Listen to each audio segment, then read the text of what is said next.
So I haven't made a YouTube video in a long time. I think the last time I made a video was probably about, oh god.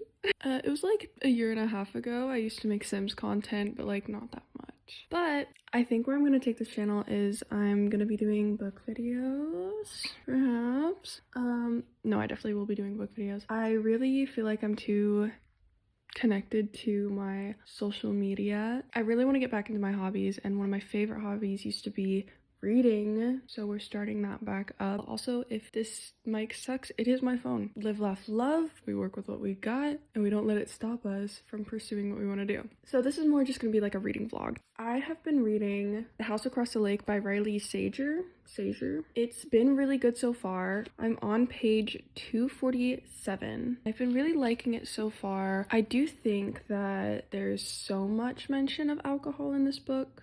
Let me just tell you like a little bit about what the book is about. It's basically about a woman who goes missing, and the main character is trying to find out kind of what happened to her. Really vague. I will probably do a review in this video that will have spoilers in it. When we get to that, I'll tell you when to skip to. It's very much, how do I put this?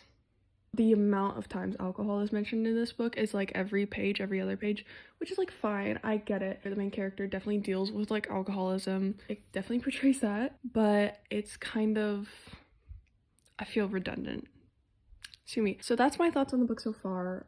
Just like little thoughts. I feel like this book is going in a direction that I didn't really expect coming out of The House Across the Lake. If you've read this book, then you might know what I'm referencing, and I'll probably talk about it later. I feel disappointed, for lack of better words. Just so far, I think I'm like, it's gotta be like 60. I did in fact have to cut out a 6-7 joke because I fear I'm too old. I'm only 21. I'm about to be 21. Still too old, I'm sorry. % in to the book. So I could be wrong. I could be totally wrong, and maybe this book will really surprise me and deliver. But right now, I've been loving the book until this page, and now I'm kind of disappointed, but we will see. I'm gonna read a little bit together. Now let's see where this goes. After this, I'm gonna be reading Fourth Wing, and I'm so excited. So I'm really just trying to get through this book. I do like this book though. We'll see if I like it by the end. I don't know what I'm gonna rate this so far. So let's go.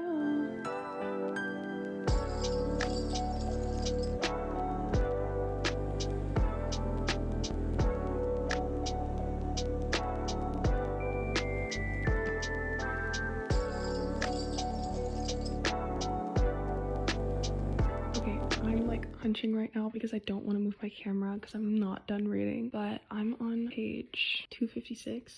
Oh my god, this book is taking crazy turns that I did not expect literally whatsoever. I'm kind of enjoying it again. I think it just like confused me at first maybe, or it might be a little tiny spoiler, but we're taking some paranormal turns. At first I was not for it, but these twists are crazy. I'm gonna let it play out. I'm having a really good time.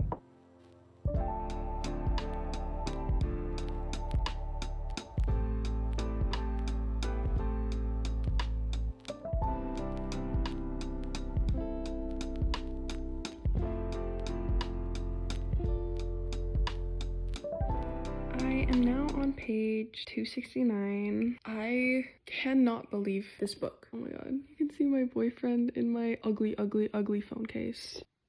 He's not ugly though.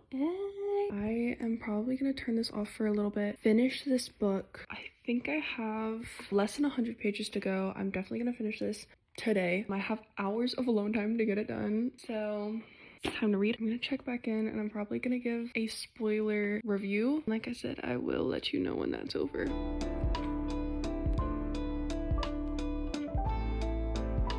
Okay, this is same day, different clothes. I just went to go grab crumble with my dad. Priorities. We're getting back to reading. Have not finished it yet, but next time I stop this video, this book will be done. Okay, let's get to it.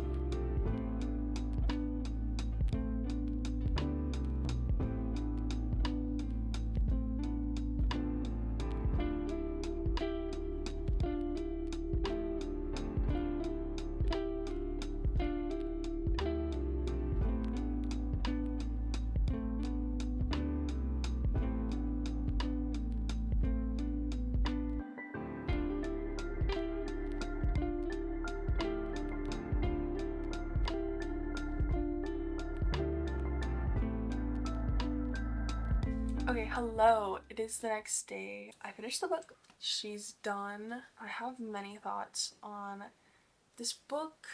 I rated it a 3-star, which I know some people love this book, some people hate this book, which is what I've learned from reading reviews now.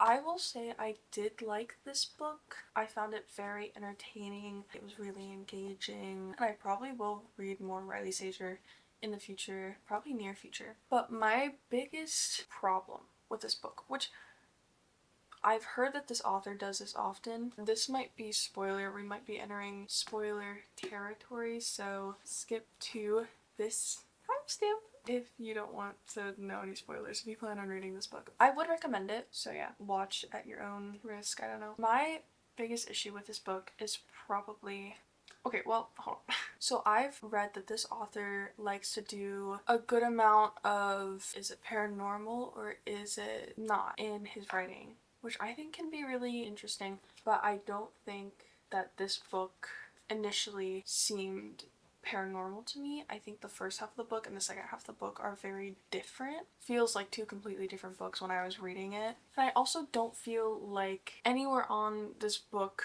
does it mention any sort of paranormal aspect, which could just be to preserve kind of the wow factor of this book, which is the fact that it's heavily paranormal. Lake Green is kind of a vessel of sorts for spirits. So if someone dies in the lake, the souls that are trapped in the lake can use that body as a vessel to get out. And that's essentially what happens with Casey's husband. He uses Catherine's body as a vessel, which is fine. I actually don't mind that aspect of the book. I think that's really interesting. I found that really page-turning, something I liked about it. But my issue lies in Casey keeps connecting the dots between Tom being the serial murderer of Megan, Tony, and Sue Ellen, 3 missing girls. She keeps connecting these dots to him, believing that he killed Catherine. He's the reason Catherine is missing, as well as he's the murderer of these 3 women. And then at the end we find out that the murderer was actually Len, who is Casey's ex-husband, or husband. Shouldn't be though. He murdered those 3 girls, but she knew, and so she murdered him like 18 months earlier. And I found that really odd. I didn't really like the fact that we're going through this whole book with her POV and she just conveniently leaves that out. Also, alcohol is mentioned in every single page, so I understand that maybe like, oh yeah, she's drinking to forget and that's why we don't know about this, but I kind of think that's cheap. I mean, sue me. So I thought that that kind of dampened the book for me. I felt like it could have been done differently, but I'm not a writer, so but yeah, I didn't really like that aspect of the fact that she knew who murdered these 3 women, and yet Casey and Boone like go and investigate about these women when she knew fully well who murdered them. I don't know if that was just her going along with it with Boone, but I think that was my biggest problem with this book, is the fact that it conveniently left out that Casey knew who killed these women, and so Tom had nothing to do with that, yet she was connecting the dots to him because of these suspicions. It just doesn't make sense in retrospect. Editing Vanessa here. I'm watching this back and it's making me realize that I just really don't like books that have a unreliable narrator. Like, I think that might be the problem here. So if you do like a book with an unreliable narrator, I think this book might be for you. It's just not for me. Thanks, bye. But I really did like this book despite that. I have not read much in a bit, and this book is definitely getting me back into reading, letting him linger in my mind some, so I really like that. So I will give Riley Sager that. I rated this 3 stars, and I want to read more from this author. We will see what I pick up next. I think Final Girls by Riley Sager is a big one, so I might be picking that one up next, at least of this author. This is my next feat. Fourth Wing. Everyone knows about this book. At least every girl on TikTok knows about this book. I'm excited. I'm also really nervous because I don't read fantasy very often. I think that's why The House Across the Lake, even though it wasn't fantasy, it was paranormal, it was still like in the realm of like magical unknowing, and I just don't think that's usually my thing. I love a good girl's guide to murder, and it's very much based in reality, like it could have happened theoretically, and this just wouldn't have, and so we're getting even farther with Fourth Wing. But I'm really excited to read it. I really want to get into fantasy. Hopefully this book opens that door for me. There's so many fantasy books that I want to read, but whenever I do pick up a fantasy book, I just don't love it. Like, I'm going on to Goodreads to find the one fantasy book I've read in like the last year. Emily Wilde's Encyclopedia of Fairies. I genuinely liked that book. I remember I was reading it last winter. And it's March now, so it's been a while, but I just didn't continue it. I don't know what got me to put it down, so maybe I'll pick that up again if this book does me right. But I hope you enjoyed. I will see you next week. We'll see how much I love this book. I'm really hoping to love it. If I don't, I don't know what I'm gonna do. The book talk girlies are gonna kill me. Okay, my camera's about to die. Cheers! Bye.